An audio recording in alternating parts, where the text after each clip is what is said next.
What's happening, y'all? Welcome back to another exciting episode of the Creatia Conversation, Throwback Thursday reviews, where we revisit movies of the past and decide whether they still deserve a place in our future. I'm your host, Lord Cussalot Travis Pointer, aka the Dragon King, aka Big T, aka T Money, aka Sweet T, aka Black Merlin, aka the HNIC.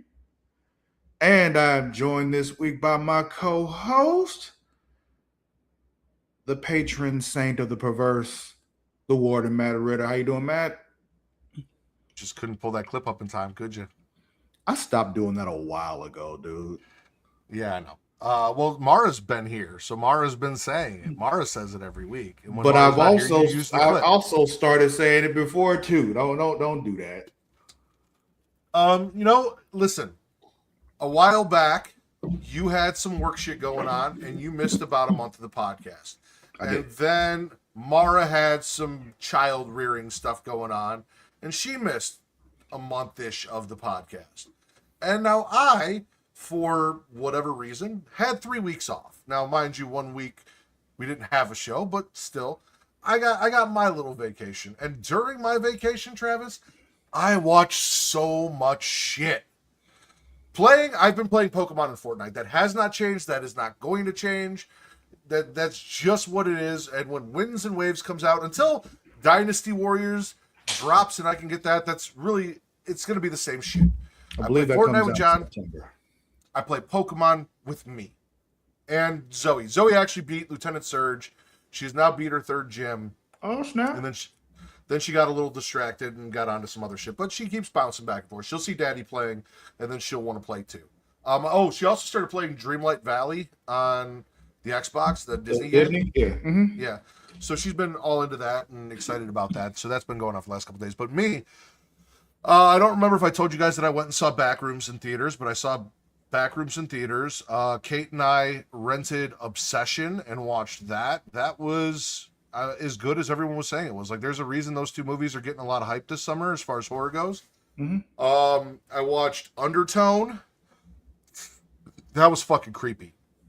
That was weird and creepy and unsettling. And I don't say that a lot about horror movies. Horror movies generally don't bother me, but I'm sitting there in the dark and I'm listening to this chick who does a podcast in the movie, listening to these audio tapes and these backwards nursery rhymes, and it unsettled me a little bit. I watched Hungry, which is basically a Hungry Hippos horror movie. It's about hippos in the bayou that are eating people, which is stupid fucking fun. It wasn't a good movie, but it was stupid fucking fun. I don't believe any of those movies like that, and we know what those movies are supposed to be good. They're supposed to be what they are. And okay.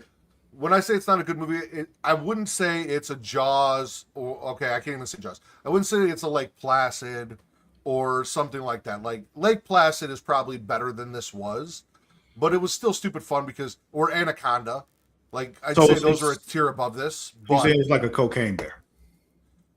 No. So it's somewhere in between Cocaine Bear and, like, it doesn't have the cast that an Anaconda or a Lake Placid has. Mm-hmm. You're not seeing, and I probably could have used a little bit more of the hippo and a little bit more of the hippo eating people in the movie. But again, for what it was stupid fucking fun. Like, it really was. It was better produced than Cocaine Bear. I will say that. Oh, okay. This movie that's on Amazon Prime called Forbidden Fruit, which is like The Craft meets Mean Girls, which was actually pretty interesting, and I had a good time with it.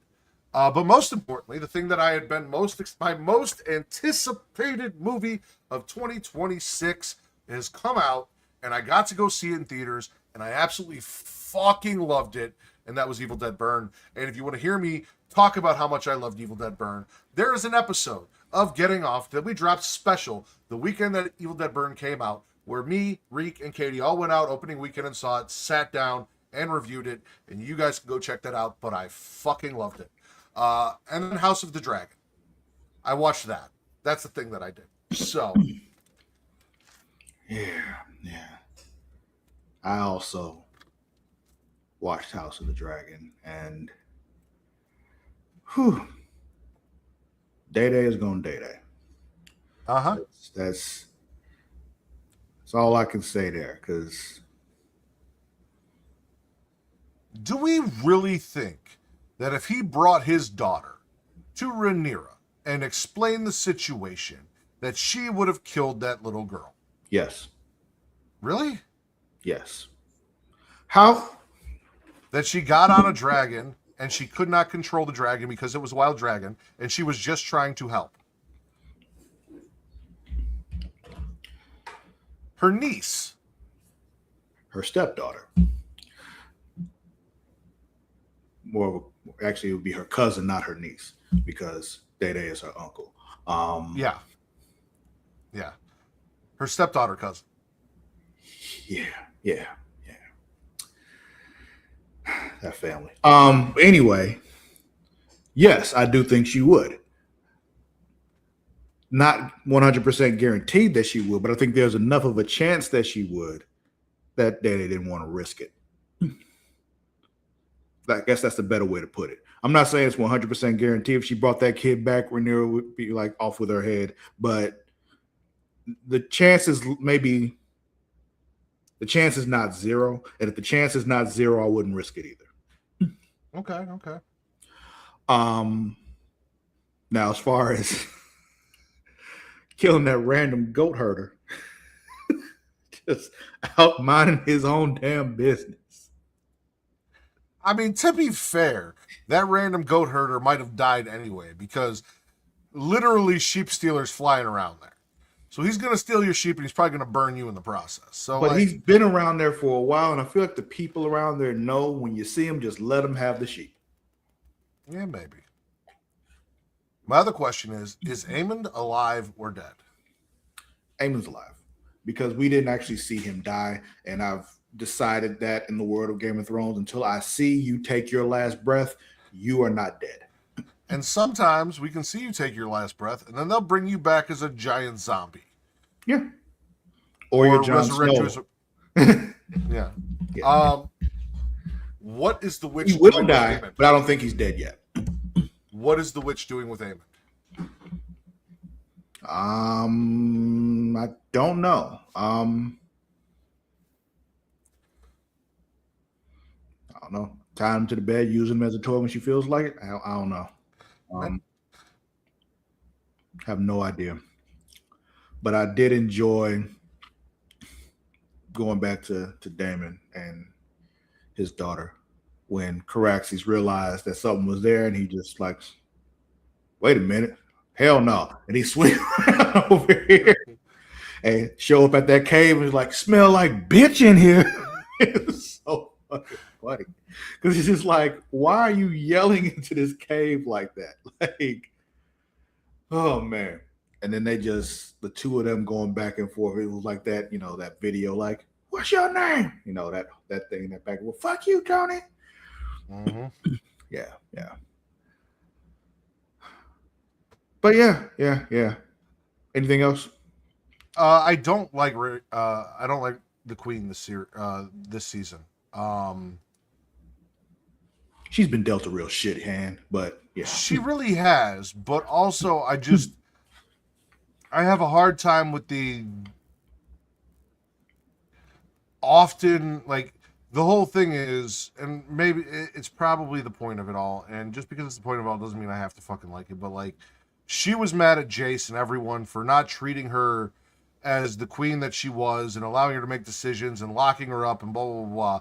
But then, like, she had to go kill the Hightower dude, and she got all soft about it. And she's been soft about a lot of shit, too. So, like, I need you to fucking find that bad bitch that we know's inside of you and use her. And stop wimping out on shit.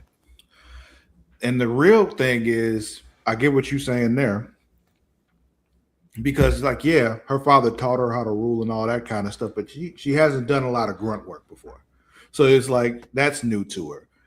But what it should have been,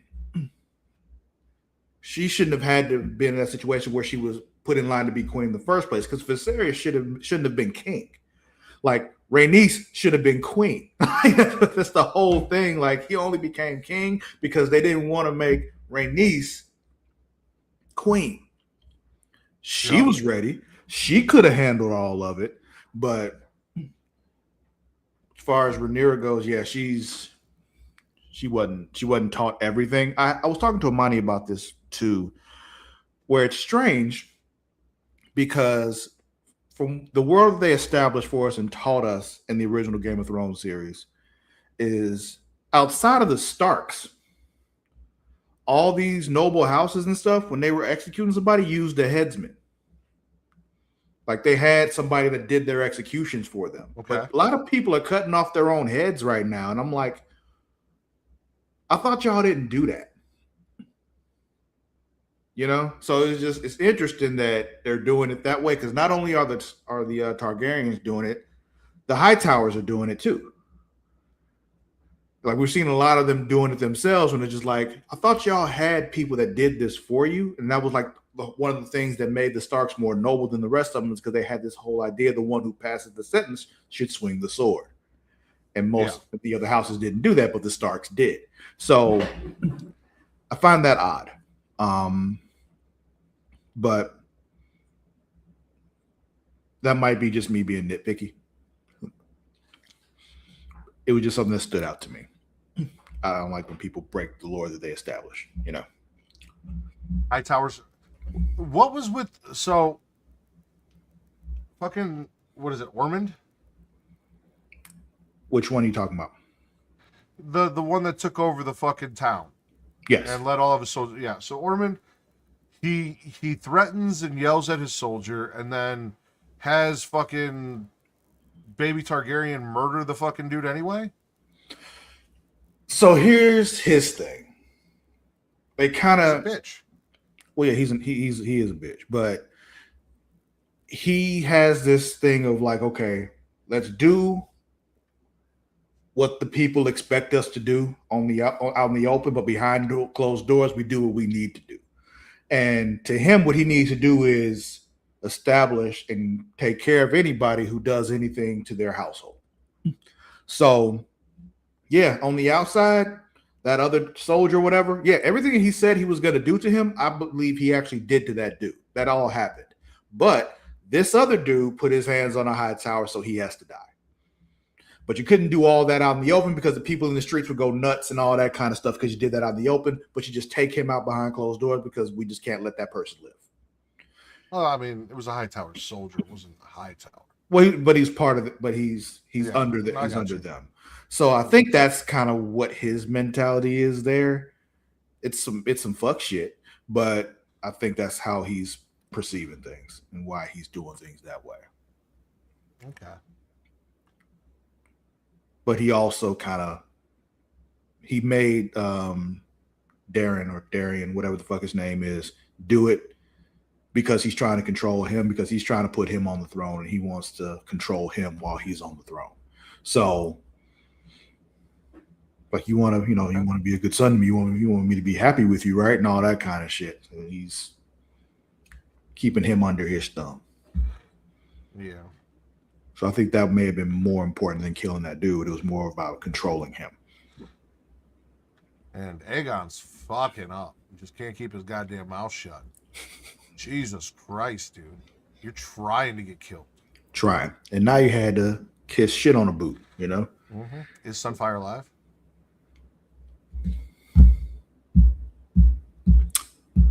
Do you actually know if Sunfire's really alive? I do. Okay. The reason why I know is because I know of something else that happens, and I know it involves Sunfire, but I can't tell you about that other thing. So I didn't want to. Yeah. That's the reason why I didn't answer your question. Not because I didn't want to tell you if he was alive. I didn't want to tell you how I knew. Yeah, that was the thing. Because I've read Fire and Blood, but I don't remember everything. It was a while ago, and the way it's written too is not really written like a story. It's written like a historical record.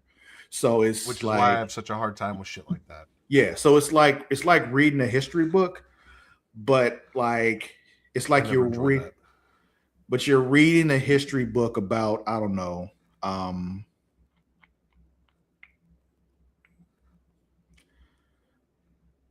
Dragons. to think of, you're reading a history book about South Africa, but it was written all by white people.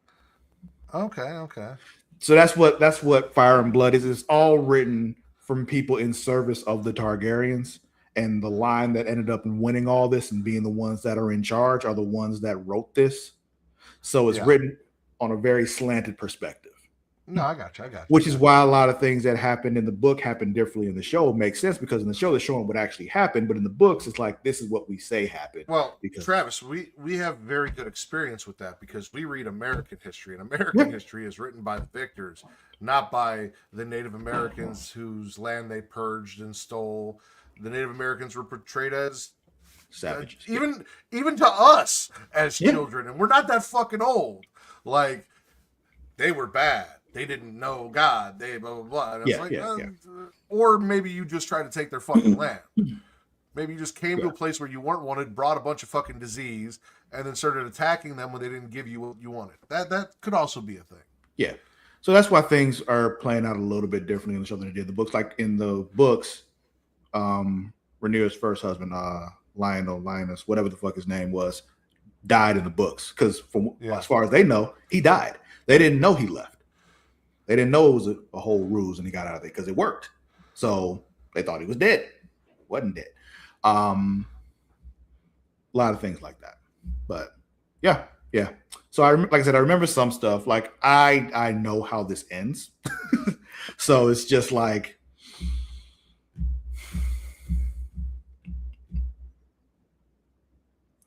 so frustrating watching it all. Because there's so many things where like if you had just a lot of it is because they didn't know. But on the other hand, it's like there are some things when you didn't know, but you should have if you listened over here, you know? Yeah.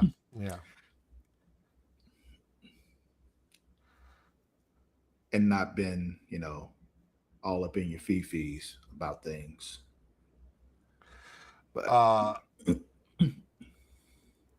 when we got to Game of Thrones, the sea snakes do not exist. They're not a thing. House Velaryon is no longer in existence. That is sad. Yeah. We get one black family and they're going to kill him before we even get to the fun shit. Well, you see, he had no heirs left. Well, that's because Rhaenyra's on some bullshit. Yeah.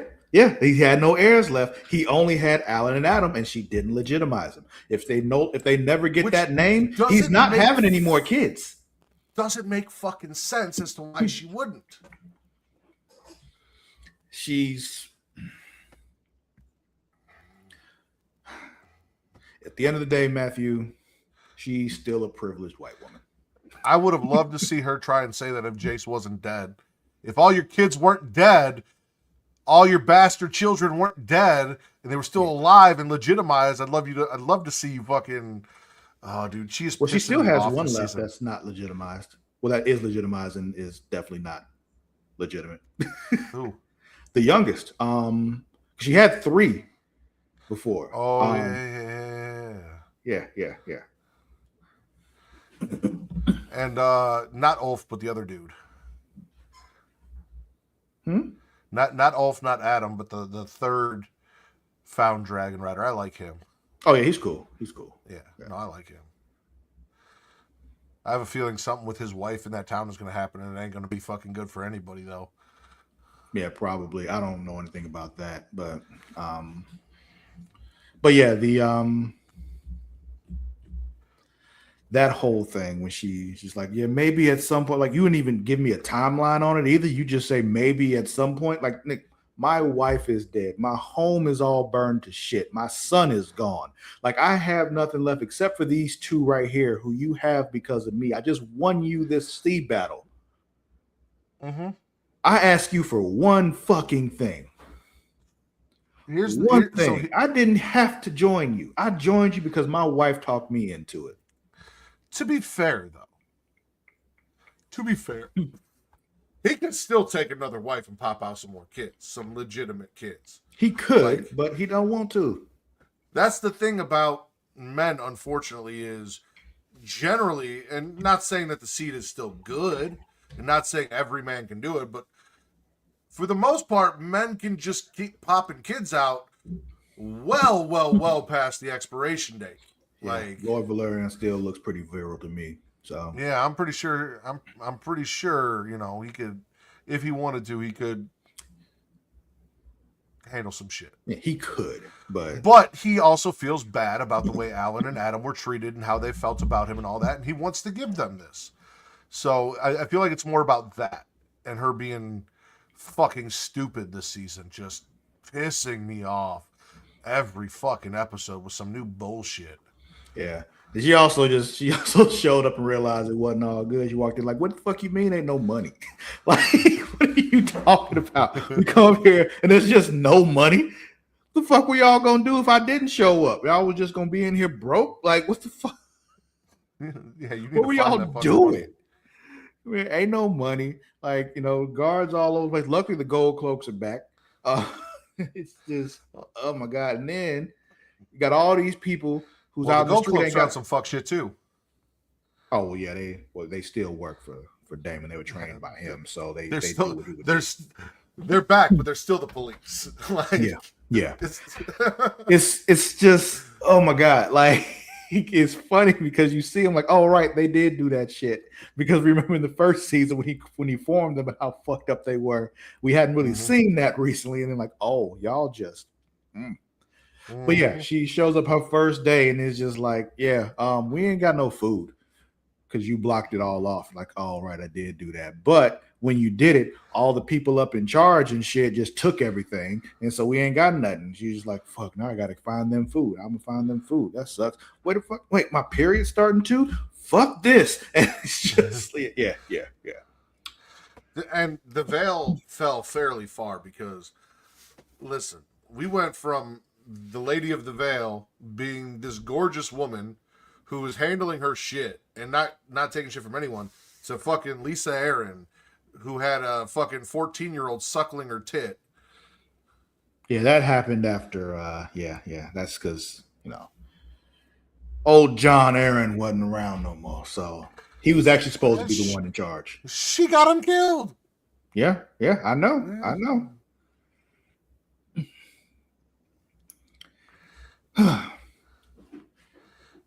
But yeah, that's another House of Dragon. That's not what we're here to talk about, bro. I know. No, we are here talking about some more white people shit, Travis. Yeah. What let me fix this because Mara wasn't here to do this for me. So now I gotta do it. Hold on.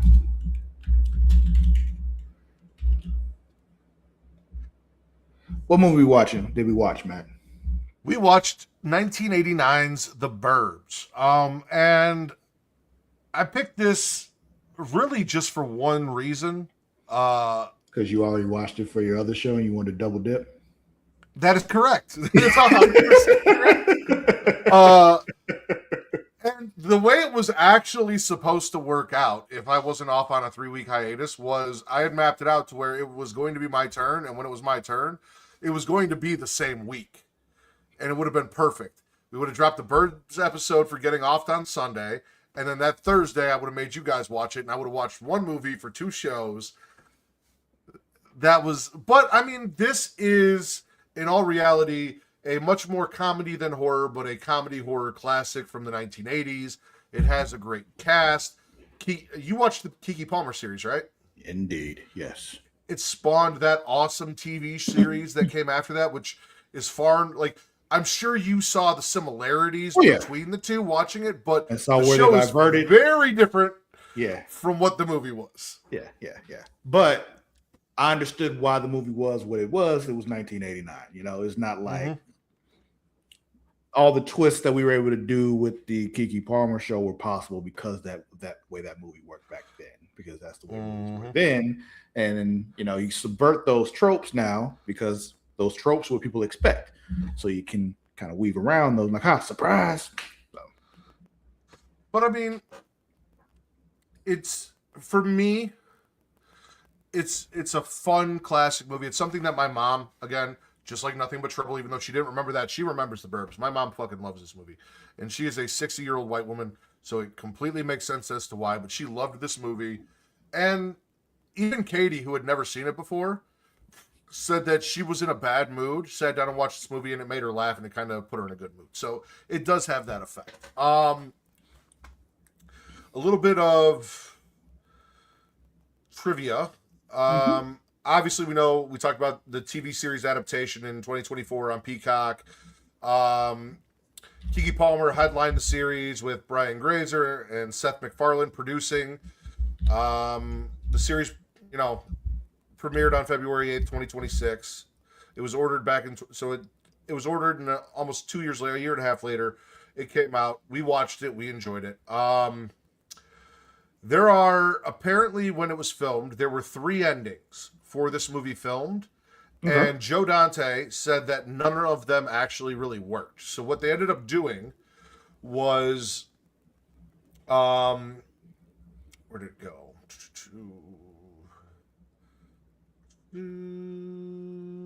That's the reviews. Okay. Dante says the preview audience didn't like the original ending that they decided to go with of the 3, which was much more critical of the lead characters. But apparently there was a writer's strike, so they just kind of had to figure some shit out, because there's always a writer's strike because we don't pay writers enough. They're not paying writers, exactly. Over and over and over since we have started this podcast, we have heard about writer strikes. And even back in 1989, 2 years after I was born, 1 year after Travis was born. 3 years after I was born. 3 years after Travis was born. Yeah, no, that's right. I wasn't mathing correctly. Writer strikes were happening. The set was the Colonial Street that was used for Dragnet, which also starred Tom Hanks. And at the time of the Burbs production, it was being used as the location for the new Leave It to Beaver television series. So they were doing another one. Yeah, I believe in color in 1983, called Still the Beaver, which oh boy. They also got you James. Still say that back then, and people didn't have the same connotations. Yeah. The production design was done by James Spencer, who worked on Poltergeist and Gremlins to change this town into the thing, and they decided to keep it all on this set, so it almost felt like a stage play, but it was so much more magnificent than what you could actually do on a stage, because at the time not a lot of movies were staying in kind of that single location, and they almost thought it would disservice the story to leave the cul-de-sac and go to the store, get out of there, Yeah, it makes sense. Do everything up in the cul-de-sac. Even the series barely left the cul-de-sac. They did a little bit, but pretty much all of it was there. I honestly thought it was going to have a better rating than it did, looking at all of this and reviews. So Roger Ebert, who we don't really listen to him, but he was with the Chicago Sun-Times, gave it 2 out of 4 stars, saying the Burbs tries to position itself somewhere between Beetlejuice and the Twilight Zone, but it lacks the dementia of the first and the wicked intelligence of the second, and turns instead into a long Shaggy Dog story. Okay. You know how sometimes people like to just, you can tell when they're talking, they're just trying to sound like the smartest person in the room. Yeah. Feels like that's what he does often. I'm kind of mad that they don't have the audience scores on here. They have the critic scores, because I could really give 2 fucks about how critics feel about anything. But Rotten Tomatoes, the film has an approval rating of 57% based on 46 reviews by critics, and on Metacritic, it has a 45 out of 100 based on 20 critics' reviews, with mixed or average reviews. So, and then CinemaScore gave the film the average grade of C on an A+ to F scale. All that being said, now that you have seen the series and you have seen the movie that the series was based on, how'd you like the Burbs, Travis? I enjoyed the Burbs, Matt. You were very correct at the beginning when you said this was some white people shit, because it was some white people shit. because they were doing a lot of things that if I, as a black man, would have done, I would have been killed. Like even watching the series when Kiki did it, I'm like, you are treading on thin ice, girl. But the whole time, what's the neighbor who hates his wife? The fuck is his name? The one that was kind of driving everything the whole time. Hold on, give me 2 seconds. I got it right here. Art. Yeah, I fucking hate Art. Like, it's just... Katie hated Art too. But let me ask you this, because I said this on the other episode. The character of Art feels like, well, not the character of Art. I'm sorry. The actor who plays Art feels like the guy they got because Dan Aykroyd wanted too much money to be in this movie. At some point when we were watching this, I was watching it with Amani. She said he sounds like Dan Aykroyd. Yeah. He felt like a poor man's Dan Aykroyd. He really did. Yeah. But anyway, yeah, hated Art. Whole time, I'm like, I just need you to shut the fuck up. The problem was, in the end, he was right. And it was just like, it's just like, fuck. That's the real problem there. Like, you are a piece of shit this whole movie, but you were right. And it sucks. It's like when Cartman's right on South Park. You know what I mean? Yep. It's just like... God damn it. It's like, fuck you. Because the way he walks into Ray's house and just starts eating up his food, going in the refrigerator, took the ribs out the refrigerator, Matt. Like, why are you eating my ribs? Like, we made breakfast. Here it is. Why are you going in my refrigerator? Yeah. Why are you shooting things in my backyard? Yeah. Like, you shot my light fixture on my porch, dude. Like, hated Art. It took me like half the movie to realize where I knew the dude Mark from, the military dude. Yeah, Bruce Dern. I'm like, where do I know him from? I'm like, oh, so I've seen him a couple things, but the first thing I remember seeing him in was this show on HBO called Big Love. But then I remember seeing him the most recent time I remember seeing him like vividly in my head was in The Hateful Eight. I know I may have seen him in something since then, but that was the last time I can vividly remember him in my head, seeing him and seeing him prominently. Once Upon a Time in Hollywood as well. Did I never actually see that?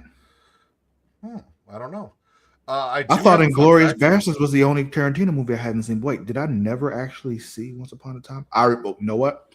I remember what was happening at that time. That was when I was working at Omni when I first started. Not first started, but I was earlier time in the Omni. I wasn't making enough to go to the movies. So I never saw it. And then just never got around to it. You know his daughter. Who's his daughter? Laura Dern. Where do I know her from? I don't know nobody's name. She's Ellie Sattler from Jurassic Park, the original Jurassic Park. R.I.P. Dr. Allen. R.I.P. Dr. Allen. Think it was good seeing Carrie Fisher. I'm like, oh snap, what up, girl? R.I.P. She looked Carrie good too. Fisher. But yeah, it was one of those where I watched it and I had to just kind of put myself in the mindset of, okay, this came out in '89, so the kind of twists I would expect now, you're not gonna get. I wouldn't get. So the fact that it ended and they were pretty much exactly who we thought they were at the end is kind of just like, yeah, all right, that's fine. But it was one of those where I had to enjoy the journey and not be so concerned about the destination. Yeah. So overall, that's how I felt. Yeah, so that's where. Okay. Any favorite moments worth discussing? Anything that really stuck out to you?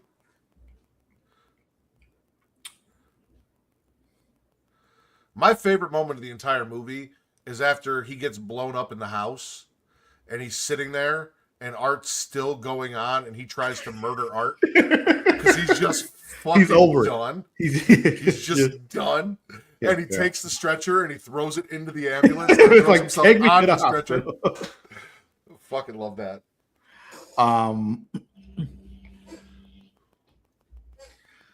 For me,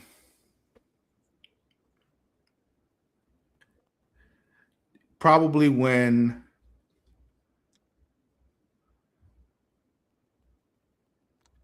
I'd say when Mara showed up, that was probably my favorite part of the show. Usually my favorite part, because whenever Mara shows up, hi. Hello. What's up, Mara? Not much. Good to see you. Good to see you. But it was funny because I like the parts. I like the parts that reminded me of the newer show, like the whole thing about the dog shitting on his lawn. It's just like, oh yeah, it did that in the new one. Just all the times when they walk out and they're just like, all right, let's go break into these people's house, and all the different ways they break into each other's house, because they also broke into the other dude's house, like they just cut the glass and broke in, stole his toupee. Like, they needed to make sure Walter was okay. All right, they thought Walter was dead. I understand. I got that. He's not around. His dog's running free. I also really loved Corey Feldman in this, because what I was going to say earlier when you said this is definitely some white people shit. I feel like this is the kind of white people shit you want to sit back and watch happen, though. Oh yeah, like, I just don't want to be involved. Exactly. Yes. Whereas Nothing But Trouble was the kind of weird white people shit. Like, this is just I want to watch white people do dumb shit, and this is white people doing dumb shit. What he was doing, sitting on his porch, watching them do their shit and offering commentary, that is exactly what I would be doing. Yes. This was the epitome of white people not minding their own fucking business. Yeah. Oh, 100%. Did you have any favorite moments or any thoughts overall about the Burbs since you're here now? Overall thoughts, this movie was weird as hell, but it was funny. Memorable moments, them just waltzing into the strange people's home as soon as they opened the door. Like, he didn't say come in, they just literally walked into the house. Yeah. Did you see the show? The Keke Palmer show? No, I haven't watched it yet. Oh, okay. But now that I have some kind of reference you definitely to the inspo behind it, I definitely will give it a try. Also, serving sardines and a bowl of pretzels to your guests. I said, who the fuck eats sardines? I won't lie, I like sardines. Are you crackers? Earlier, listen, because I did the same thing with Katie. Travis called me out on it. He's like, "You just picked this movie so you could double dip," and I was like, "You're 100% right. I did with Katie, and then I did with you. I got to double dip." But I told Katie, I'm like, "Listen, I don't judge people for a lot of shit, but I'm going to judge the shit out of you if you eat sardines, because that shit is nasty." You not like tuna either? Honestly, if the fish isn't fried, I'm not really about it. I'm not gonna lie to you. I can do tuna. The smell of sardines bothers me though. Dude, it's rough. Tuna I can do, but yeah, the smell of sardines is what gets me. It's right up there with anchovies. It's just like gross. When I worked at Pizza Hut, I was always just upset when somebody ordered anchovies, because it was one, we had to go and get the can and open the can. Had to go and open. As soon as you open the can, the oil is just like, oh, this is gross. Now my hands are gonna smell like this. Even if you put on gloves first before you put it on, it feels like it seeps through the gloves somehow, and it still gets the smell on your hands. Oh, it was gross. And it's like you got them, and it's just like you weren't even supposed to use the whole can on the pizza. But for one, people ordered it so rarely that it didn't matter, and two, I wasn't keeping this around in that kitchen. So if you ordered anchovies, you were getting the whole can. It's just, ugh. But yeah, sardines and pretzels is I don't know. It's an interesting mix. Every time Art got hurt, like when he cut the power and got fried, when he He got had it stuck coming. on the fence and that big dog came after him, every time shit happened to Art, I enjoyed that because again, He had it he coming. was You mean he Marmaduke? was yep, dude, that dog was fucking huge. I also really liked the dream sequence when he had the nightmare, the horror movie nightmare. That was fun as well. Saying, mind your business. Uh-huh. Okay, to be fair though, I'm with you guys 100% until I am standing outside my house and they are siphoning lightning out of the sky and their basement is glowing. At that point, I'm going to need to know what the fuck's happening across the street from my house. You're going to have to answer some Unless my questions. So am I, electricity bill. but guess who's not knocking on their door? You. Yeah, no, Me. I get that. If I none of don't my know that I go bills knocking go on the up door either, higher, but I don't care. Guess who's do what definitely you not want. breaking into their house?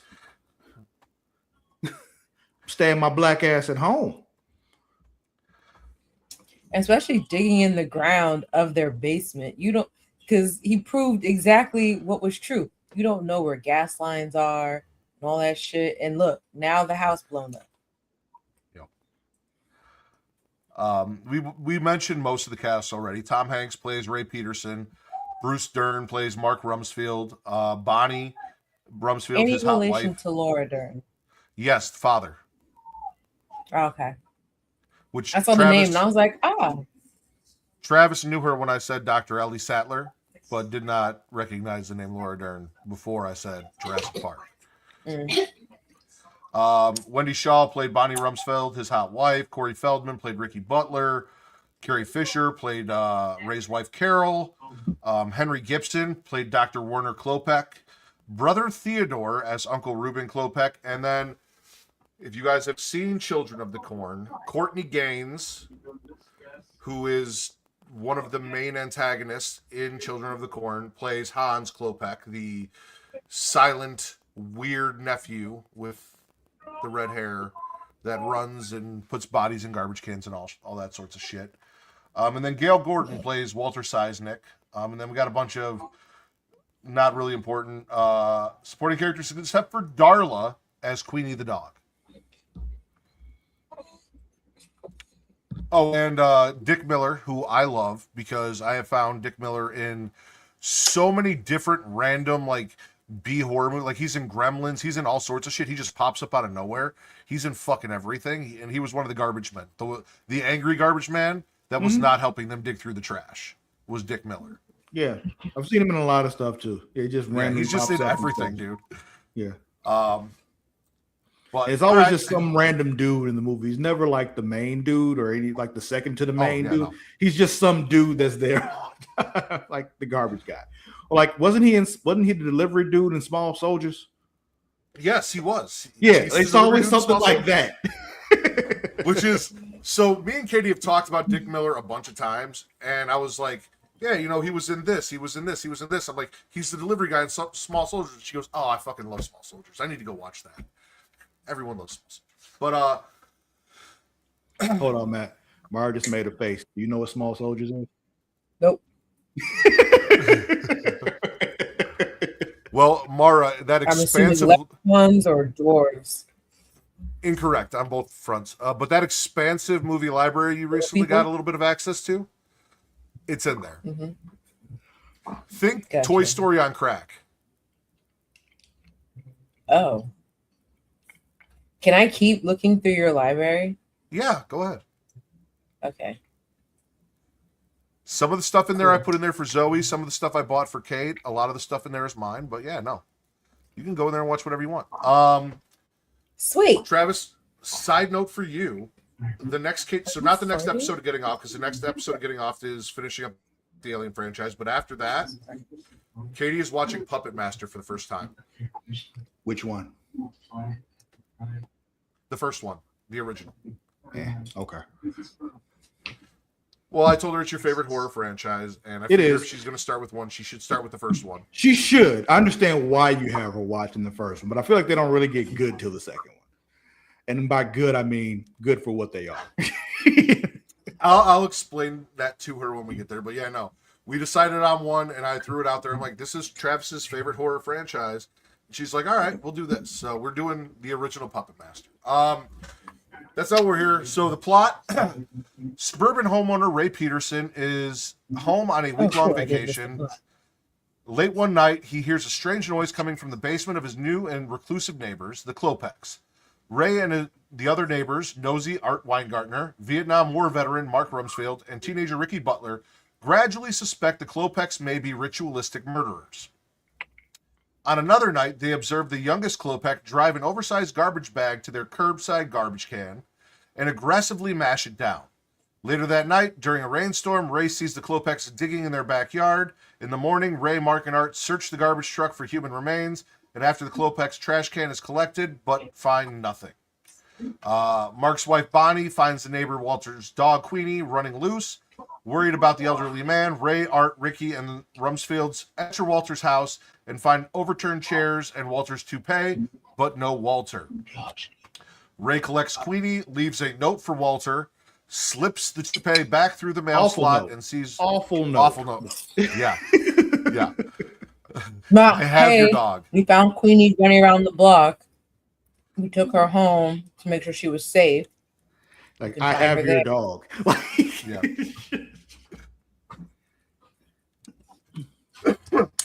That Slips lack the of toupee detail back. comes back to bite his butt later. It doesn't. But he slips the toupee back in through the mail slot and sees one of the Klopeks watching him from their house. Ray and Art theorize that the Klopeks may have used Walter as a human sacrifice, becoming further convinced when Ray's dog, Vince, digs up a human femur from along the Klopeks' fence line. Also Ray's known wife, as a Carol, thigh bone. also known as a thigh bone.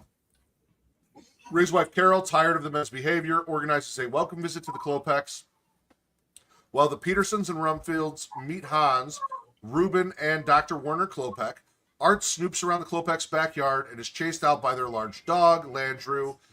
Afterwards, Ray reveals to Art and Mark that he found Walter's mail and toupee at the Klopeks, proving that they had been in Walter's house. Not proving the reason they had been in Walter's house. I will say, it is very strange that Walter would choose the brand new reclusive neighbors who don't talk to anyone to come collect his mail, but that's neither here nor there. Because I don't think he actually did. Yeah. I did. That was another thing I loved because Carol's like, you guys need to cut this shit out. Bonnie's like, yeah. And Ray's like, you know what? You're right, honey. I'm sorry. And the other two were like, no, like, we're right. And he's like, hey, please, baby, just let me talk to them. We're going to go in here. I'm going to end this. And as soon as they get there and close the doors to the fucking den, he's like, I found a toupee. I was faking it. This shit's real. We got to figure out what's going on. The next day, Ray sends Carol and their son Dave to visit Carol's sister. And when the Klopeks leave, Art and Ray enter their backyard to search for Walter's corpse, while Mark acts as a lookout. Ricky invites a group of his friends over to his house. Yeah, we see. Can you say hi? Is there a bug in there? Is there a bug in there? No, there's no bug in there. Oh. Can you go so I can finish reading this? It's the movie that we watched for this week. The Burbs. The Burbs. It does have bad words in it. And Daddy says bad words all the time, so you should probably go. Okay, I love you. Bye. Ray sends Carol and their son Dave to visit Carol's sister. When the Klopeks leave, Art and Ray enter their backyard to search for Walter's corpse, while Mark acts as a lookout. Ricky invites a group of his friends over to his house to watch Ray, Art, and Mark in their attempt to find evidence against the Klopek family. Finding nothing in the yard, Art and Ray break into the Klopek's basement and discover what appears to be a crematorium and dig deep into the floor in search of human remains. At which point, the Klopeks return, accompanied by a policeman after having seen their basement lights on. Ray strikes a gas line with his pickaxe. Art escapes before the house explodes, and Ray emerges from the inferno, scorched, disheveled, just as Carol and Dave return home. There is no way that Ray survived that explosion. That shit was crazy. Because how? Because how? That house blew up in 3 phases. So I I don't claim to be an expert on cremation or anything of that sort. Don't the bones get taken care of when you cremate as well? Yes. So why would there still be bones after that? I'm not 100% sure. No, bottle side. I think so. I don't know if that's always been the case though. Yes, I know. it's I really think just like modern the metals and all the other stuff that fall out. I think modern furnaces, and I don't know how modern these modern furnaces have to be, do disintegrate bones and everything. But I'm assuming, I don't know if it was in the 80s, but a while back, the bones would be left behind, that they weren't getting furnaces hot enough, because that was just a furnace. That wasn't like a real crematorium, you know. Even still, touche. like it looked like it was Because getting pretty that was my hot. thinking. But was when they see the furnace and they assume that they're burning bodies in it. Why? or maybe would they you just don't leave them in for there long bodies? enough to get the bones too. Maybe they were trying to not burn the bones, so they just left them in there to melt all the They're flesh just off. trying to. Yeah. Who knows what they were doing with the bones? But Exactly. We never found out what they were actually doing with the bones. Burying it for the dog to find. That was the only thing that I'm just like, we never really found out what they were doing. during the All we commotion, know Walter that they arrives killed- home. They killed. The previous owners of The house. previous owners. We're about to get there. Having spent a few days in the hospital due to heart palpitations, Walter arrives home during the commotion. He asks the Klopeks to collect his mail for him, and they have mistakenly gathered up his toupee as well. When Art intends to continue looking for evidence against Klopeks, Ray snaps and goes into a tirade, declaring that he and the others were wrong. They have been the ones acting like lunatics all along before climbing into the ambulance. No. He threw the stretcher into the ambulance and then flopped on it.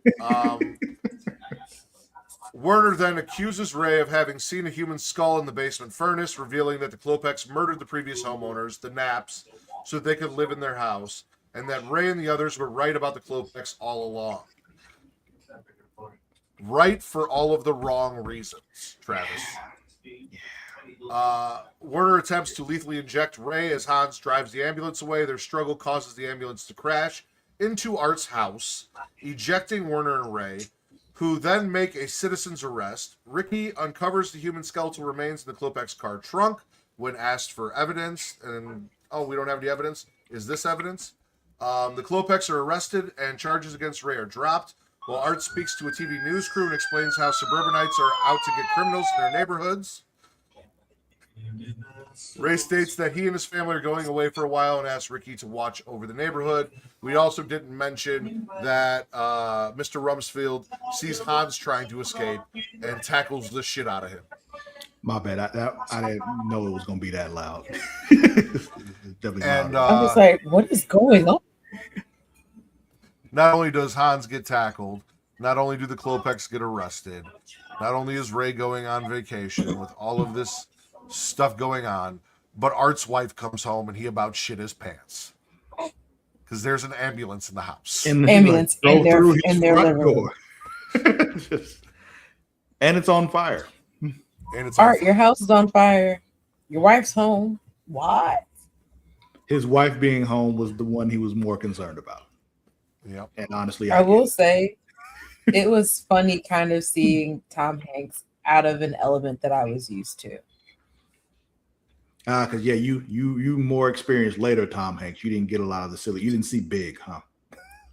No, like I have Toy Story Tom Hanks, and then Captain Phillips and Flight. Yeah. Was that Flight? No, that wasn't Flight. It was Flight? No, Flight was Denzel Washington. Okay. So many the, troubled pilots out there. What was that? It was named after the pilot, the one that you're talking about with Tom Hanks. I forgot what it's Sully. called. Yeah. I was gonna say, is it interesting- Hudson? And I was like, no, that's the river he landed on. Interesting fact, the Fly reason that right Joe off. Dante hired Tom Hanks for the role is he thought that Tom Hanks in 1989 was the reigning everyman, a guy that everyone can identify with. And Hanks is an actor capable of acting funny rather than funny acting. Yeah. When you see him in this movie, he does look like just a guy. You know, he's not like, oh my God, look at that movie star. Like, no, he looks like a guy. And he was in the middle of all this crazy shit. When he was going off at Art, I said it just seemed like a regular neighbor dude who's had enough of their neighbor. Hey, auntie. Hi, baby. All right. Who's winning? Tom Hanks' character. I mean, I guess you could say Ray, even though he got blown up inside a house. But in the end, And had to lose his shit to finally decide to go on vacation. yeah. He didn't go. He didn't get charged with all those crimes that they were trying to charge him with. Which he's technically still committed. Yes, he did. True. Like Harassment. even if he was and right and those people were doing what he said they were doing, he still committed those crimes. 100%. I'd say honestly, what's good, Just the only one that really won and didn't have any negative consequences was Carrie Fisher got her vacation, but I was gonna say the Rumsfelds. Because Art's wife came home and he's got the ambulance crash into his house, but the Rumsfelds, Yeah. you know, they were able to. Nothing bad happened. He still got his hot wife. He did fall off the roof. He did fall off the roof. That's true. The worst. I was gonna say maybe was the Rumsfeld the veteran dude. Yeah. Yeah. I was gonna say the worst that happened was that he dropped a plate of brownies When he fell off the roof. and fell through the porch. Oh, true. Ricky Butler is winning. Not only did he get a free show, There you go. That's who's winning. Yeah. but he also is the one that found the fucking remains and solved the crime. Yeah. And technically Definitely. started all the shit because he's the one that was like, hey, so there's some weird shit going They're on. weird. Over there. Yep. Ricky's winning. Who's losing? This- The Klopeks. Yeah, but Klopek, I'd argue Art, the way he responded with his wife. about to say his wife coming home and his house being on fire. I was gonna go with Art also. The Naps would be a good choice too because they're dead. Yeah, yeah. But we never. Yeah, met that him. is an ultimate losing. Does it count if we haven't met them? I don't know. I suppose not. I mean, technically, I guess we met their skeletons. We did. We saw skulls. So Yep. we looked them in the sockets. All right.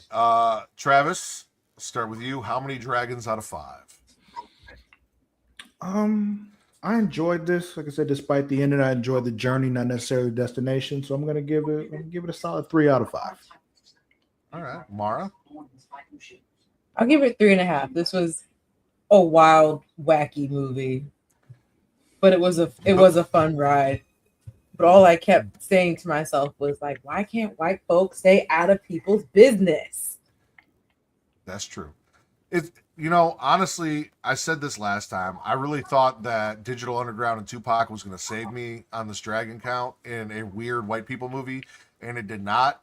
And then this movie that didn't have a single black person in it, but had Tom Hanks, saved me a little bit. And because of the nostalgia, because like I said, this was my mom's movie. Like, she loved this growing up. I'm going to go 4 out of 5 dragons because this has been a part of my life from when I was a little kid till now with my kids. So I was fluctuating between 3 and 4. I don't do half scores. So yeah. Were any of the cops black? One of them was one of the detectives. Okay, so in the suit. there was one black detective. That's what I thought. Yeah. Okay. What about y'all out there? How many dragons out of 5 are you giving the Burbs? Let us know in them comments below, and just give us your general thoughts on the movie. What did you think of it? You really do want. I gave it a half. I gave it that half point because I think the Black community and Tom Hanks are like this. Like he's like one of them white actors that I think the Black community would stand behind. We do love us some Tom Hanks. Let's see what's next. Oh, okay. So the next movie, kids. It's my turn again. So the first couple movies I picked, my 1 and 2 favorite movies of all time. Yes, the Keke Palmer Burbs is good also. We were talking about that earlier. If y'all haven't seen that, you should definitely watch it on Peacock. or wherever else you watch these things. So yeah, my 1 and 2 favorite movies, Reservoir Dogs and Harlem Nights. Side of my number 3 movie is going to be our next one. Solid number 3. There's no mistake about this one. My number 3 favorite movie of all time is The Matrix. So next movie we'll be watching is The Matrix. Son of a bitch. What? I literally just watched The Matrix, Reloaded, and Revolutions last week in my watch along. I just got through. Oh, look, now you get to watch it again. Yep. Good for you. First one, right? Yeah, the first one. Okay. I don't hate the second and third ones, but my number 3, like I said, of all time, my favorite movies is The Matrix. Are you serious? What's up? Only available on Pluto TV. Oh, Pluto. Yeah, Pluto TV. Yeah. Mara, you have access to the movie. Oh. You don't need to look it Is up. it in there? It's there. Yeah, it's in there. I just watched it for my movie watch Oh, along. you said you just said it. Yeah, Okay. yeah, he did. Yes. He did. Sorry, I have a site and an app that tells me where everything's streaming. So every time we choose one, I always look there first. Yeah, we'll give y'all some time before I throw the 5 heartbeats at you. Anyway, thank you all for watching. Don't forget to watch us on all the socials, Instagram, TikTok, Twitter, at It's Creatia World. That is at ITSCREATIA World.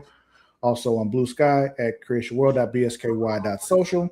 You can also find us on Facebook at facebook.com/Creatia World. And while you're there, check out our Facebook groups, one of them being facebook.com/group/them dragons. If you're a fan of Game of Thrones, House of the Dragon, all that good stuff, hop on in there, talk about it with us. House of the Dragon is happening right now. We'd love to have the conversation with you. If you're a wrestling fan, you're going to want to go to facebook.com/group/Smacking It Raw. Matt, tell them about that one. It's a Facebook group for wrestling fans who don't enjoy toxicity in the wrestling community and just want to have fun and talk about it. So if you want to talk about Sami Zayn winning the championship, which is the thing I heard happened after I stopped watching, and then losing immediately to CM Punk, you can go do that. There's a bunch of other stuff on there. I know there's stuff going on AEW and AAA all over the place. Anything you want to talk about, you can talk about in that group, and you're not going to get assholes because me and Travis kick them out. I heard they once again did that old trope that they do of the conventionally attractive person turn on the non-conventionally attractive person to get with the other conventionally attractive person. I mean, I disagree. I think Otis is sexy as fuck, but I also saw that. I say conventionally attractive. I find him very conventionally attractive. No, you find him attractive, and conventionally attractive implies other things that you're in. Travis, thick is in. All right. It's not That his boy thickness is that's the thick. problem. It's not his That boy is thickness that's the thick. problem. That the thickness is not the problem. There's also the face. But anyway, we love you, Otis. we do. I really do love Otis. One time for the Caterpillar. That'll be it for this week's episode of the Creatia Conversation. We'll see y'all next time. Until then, we out. Bye. Peace.